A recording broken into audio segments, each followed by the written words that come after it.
Happy New Year and welcome back to Coffee and Cosmos. I'm Panda and I help you understand your unique wiring through your natal chart so you know how you're built to decide, act, and relate. And here on Coffee and Cosmos, we match that wiring to the current astrology so you know what to do next and when. If the first few days of January feel weirdly intense after a fairly chill holiday season, you're not imagining it. This half of the month can feel urgent and demanding, like there are deadlines everywhere. And the real trick is deciding what actually matters and letting the rest be unfinished on purpose. It's a lot of Capricorn energy of pulling everything together into a system or framework. So if that's what is bubbling up for you, you are right on time.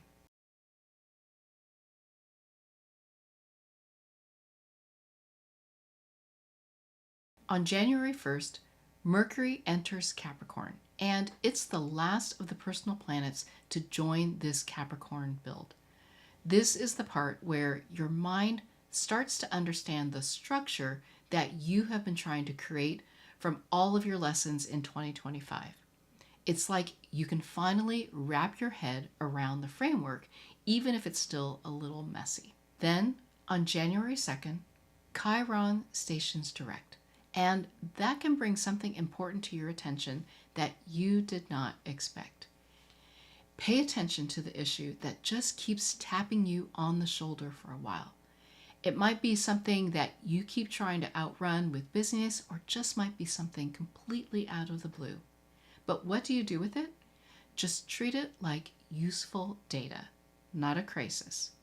And if you need to bring something to someone else's attention, be sure to keep it clean and simple. Just, hey, I realized something and I just want to put it out there now. And try not to have any expectations about how they respond. Whatever it is, be receptive and curious. And even if it is surprising, it might be just the thing you needed to hear in order to understand the situation more completely. On January 6th, Venus meets the Sun in Capricorn, and then on the 7th, Venus meets Mars in Capricorn. And this is a helpful little storyline. Venus is appreciation, the Sun is mindful action, and Mars is commitment. Capricorn is about pulling it all into a structure.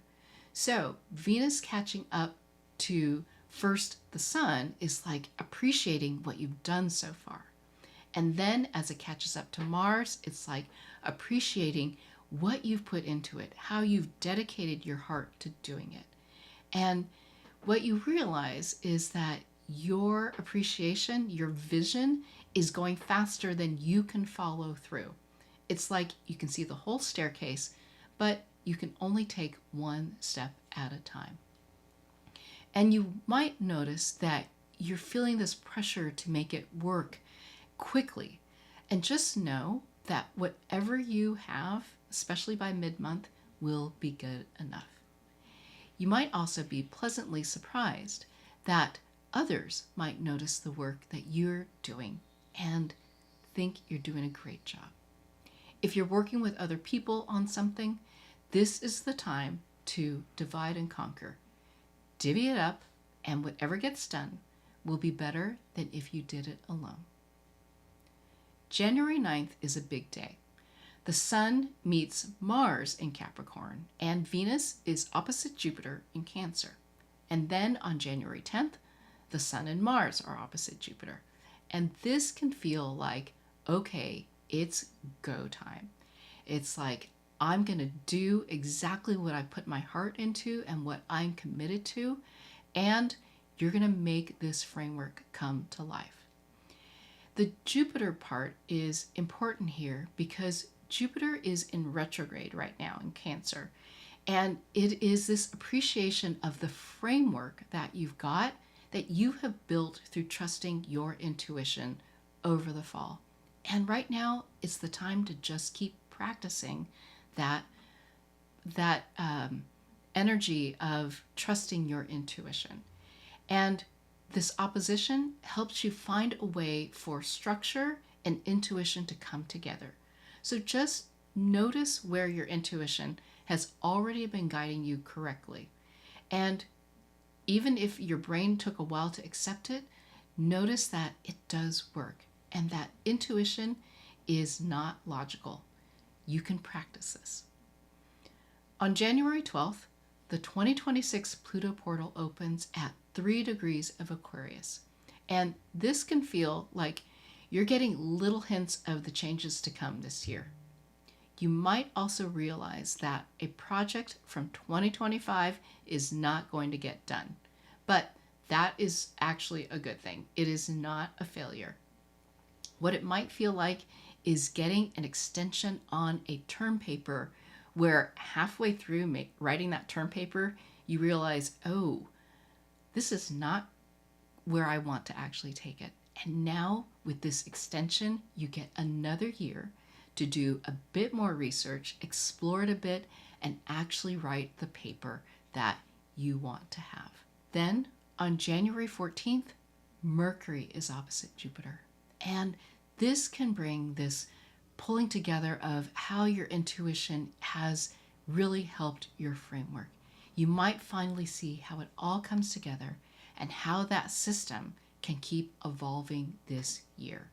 Just keep going with this framework and try to make it flexible. You want it to be able to handle all the changes that are coming later in January. You'll want it to be sturdy and supportive, but not rigid. So, for January 1st to the 15th, it is all coming together, but it may come together in a way that asks you to prioritize, simplify, and stay flexible. You have got this. So, wherever you are on January 15th, don't beat yourself up if some 2025 projects are not wrapped up yet. Whatever you have will be enough. And if you're listening to this thinking, I want the long range version of this, so I'm not surprised every 2 weeks, that is literally what Compass is.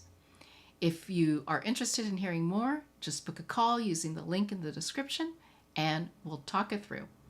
So let me know in the comments what is coming together for you right now, and have a wonderful 2026. I'll see you next time.